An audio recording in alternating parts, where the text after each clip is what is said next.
So let's and go and there. Let's and they go didn't there. say anything about Yeah. it. And so to me, like I'll just use this for example. If I found out that my pastor had been sexually immoral and I was on leadership, or even I was a peer, like I was a worship leader, he was the pastor, and I found out he was being sexually immoral, and I decided to stay quiet, legally I'm complicit You're in the complicit, sexual especially abuse, if you're church staff. If especially. if your church staff, so this is actually coming out now with the Bethel thing.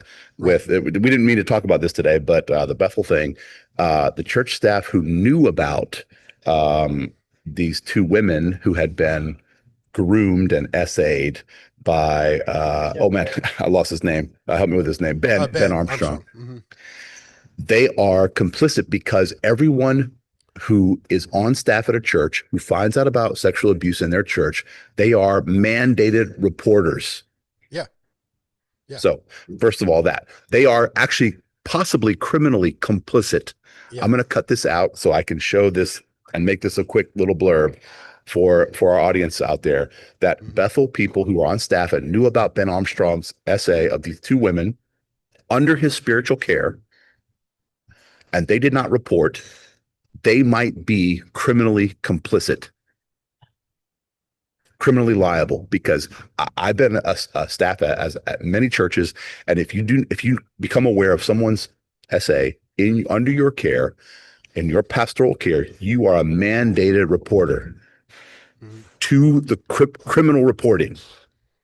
And I So I'll leave understand that where it's at. and I understand in the state of California, that is I mean, that Yep, is a clear law in the yep. state of California. And the statute of limitations does not expire in California. So Right. the district attorney of Reading should be getting on this lickety split. Yeah. Well, and everybody will obviously this is a caveat, but everyone at Bethel that has experienced or knows about essay that has yet to come out, Yep. you need to be you need to be A sharing this lawyer. story. And I want to say this, don't go to Bethel and give them your story because your story No. will get buried and hidden. I promise you, their Yep. third party investigation that they're doing right now, that Yep. or their store whatever, they do have a third party that's taking in the Yep. testimonies, but then those Yep. stories are going directly to Bethel staff. And so Yep. if they don't like something they hear, they can just bury it or hide it or redact it. Yep. So don't go to they're telling you to come to them and that they'll handle your story. That is not what's going to happen. And if anything, you're going to get re-traumatized. So I would recommend that you go to Jesse Westwood, go to Yep. Faith Reframed on YouTube or find Yep. Jesse Westwood online and send him a message and reach out to him. And if you have a story, he is actively working on a way for people to share their stories Yep. objectively, third party, completely Yep. separate from Bethel.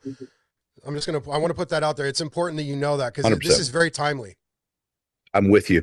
And Yeah. you cannot trust Bethel with No. your report of essay.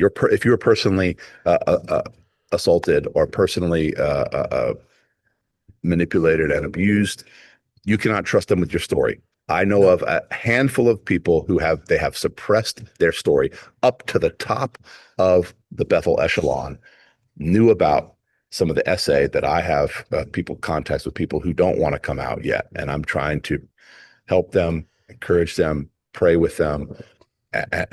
Think about this, Pete. I am nobody. I know. I'm a missionary in Germany.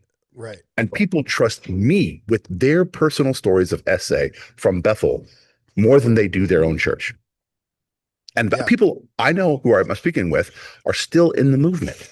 They're still at Bethel. Yeah. They haven't left the thing. Some of them have left, of course.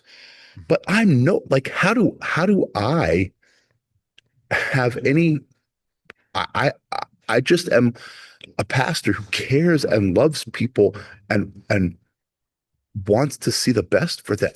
This is crazy, bro. Yeah. It This really is is. actually crazy. Yeah. I So mean, well, and this whole situation that we're talking about is relevant to the Bob Jones stuff. okay, all right. It doesn't. It sounds like we're talking about something else, but Yeah. you have to understand that the way things have flowed, Yeah. all of this stuff, it's all entangled with each other, and so You know, and it's not just because it's the charismatic movement. I mean, No. we have to realize that we can't just villainize the charismatic movement carte blanche because of a few bad eggs. And that's not what we're doing. We're talking about very specific situations and very specific individuals.